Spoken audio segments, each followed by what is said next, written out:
Psychiatrist ആയിട്ടുള്ള മുത്തച്ഛനാകെയുള്ളത് ഒരു കൊച്ചുമകളാണ്. ആ ഒരു കൊച്ചുമകളെ കാണാതാവുന്നു. അതിൻ്റെ അന്വേഷിക്കാനായിട്ട് പോലീസ് സ്റ്റേഷനിലോട്ട് പോകുമ്പോഴത്തേക്കും ഒരു പോലീസുകാരൻ ഡെഡ് ബോഡി കണ്ട് തലകറങ്ങി വീഴുന്നു. മെയിൻ ഓഫീസറും ഈ ഒരു സത്യരാജിൻ്റെ കേസിൻ്റെ കാര്യം കേട്ട് കഴിയുമ്പോൾ ബെസ്റ്റ് ഓഫീസറിനെ തരാമെന്ന് പറയുന്നു. പക്ഷേ ഈ ഒരു തലകറങ്ങി വീണ പോലീസുകാരനെയാണ് അസൈൻ ചെയ്യുന്നത്.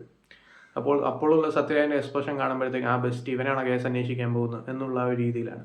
സോ ഈ ഒരു സത്യം രാജേഷിൻ്റെ ക്യാരക്ടറും ഈ ഒരു സത്യരാജിൻ്റെ ക്യാരക്ടറും തമ്മിൽ ആ ഒരു അന്വേഷണമാണ്, ഈ ഒരു കുട്ടിയെ കണ്ടുപിടിക്കാൻ പറ്റുമോ എന്നുള്ളൊരു സംഭവമാണ് ഫസ്റ്റ് ഹാഫിൽ വരുന്നത്.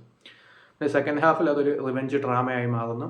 സിനിമ എവിടെയും വർക്കൗട്ട് ആവാത്തതിൻ്റെ മെയിൻ കാരണം ഈ ഒരു സിനിമയുടെ ഡയറക്ഷൻ തന്നെയാണ്. കാരണം വെച്ചാൽ ഫസ്റ്റ് ഹാഫിലെ സ്ക്രീൻ പ്ലേയിലുള്ള ചില സംഭവങ്ങൾ കൊള്ളാമെന്നല്ലാതെ ലോജിക്കലി ചിന്തിക്കുകയാണെങ്കിൽ ഈ ഒരു സിനിമയിലെ പല സംഭവങ്ങളും ഒന്നും വർക്കൗട്ട് ആവാത്തതാണ് എന്ന് സത്യം. സത്യരാജിൻ്റെ നല്ലൊരു പെർഫോമൻസ് എന്നതല്ലാതെ കാര്യമായിട്ടുള്ള പോസിറ്റീവ്സ് ഒന്നും ഈ ഒരു മൂവിയില്ല. ഈ ഒരു സിനിമയുടെ കാസ്റ്റിങ്ങും ക്യാരക്ടർ ആർട്സും കണ്ടാൽ തന്നെ പല ക്യാരക്ടേഴ്സും അൺവാണ്ടഡ് ആണ്. സിനിമ ചില ഇടങ്ങളിൽ കോമഡിയായി പോയോ എന്നുള്ള സംശയം നമുക്ക് തോന്നുമെങ്കിലും അത് പിന്നെ അങ്ങോട്ട് സംശയമല്ല, സത്യമാണ് എന്നുള്ള രീതിയിലാണ് ഈ ഒരു സിനിമയുടെ മേക്കിംഗ് പോകുന്നത്. ചിലയിടങ്ങളിൽ സത്യരാജിനെ ആ ഒരു ബാർബറിക്കിൻ്റെ മേക്കപ്പ് ഇട്ട് മിത്തോളജിക്കലി ഉള്ള സംഭവങ്ങളൊക്കെ കൊണ്ടുവരുമ്പോഴത്തേക്കും അതൊക്കെ കോമഡിയായി പോകുന്നു എന്നുള്ളതാണ് സത്യം. സ്വന്തം റിസ്കിൽ കാണാം. അതെല്ലാം നോക്കുകയാണെങ്കിൽ കാര്യമായ സംഭവമില്ലാത്ത ഒരു ഡ്രൈ ആയിട്ടുള്ള തെലുങ്ക് ത്രില്ലർ മൂവിയാണ്.